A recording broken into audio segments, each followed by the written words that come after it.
ధ్యానం చేయడం వల్ల మనశ్శాంతి ఉంటుంది. దేవునిపై విశ్వాసం పెంచుకోవాలి.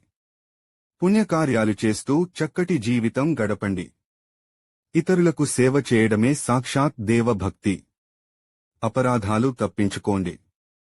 సాయం చేసే అవకాశాలు వదలరాదు. భక్తులకు సహనం ఉండాలి. ఈ లోకం అనిత్యం అని గ్రహించాలి.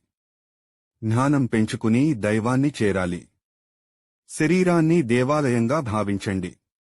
సమాజంలో మంచి పని చేయండి. సహనం పరమధర్మం. ఆశ మనశ్శాంతికి అడ్డుకాదు. శుభ్రంగా జీవనం గడపండి. వినమ్రతతో ఉండండి. ఆధ్యాత్మిక శ్రమలో దృష్టి పెట్టండి. పూజలు మనస్సుతో చేయాలి. దేవుని పేరు జపం మానవ జీవితాన్ని మార్చుతుంది. సహాయం కోసం ఎదురుచూస్తున్న వారికి చేయండి. ఆరోగ్యాన్ని పరిరక్షించుకుందాం.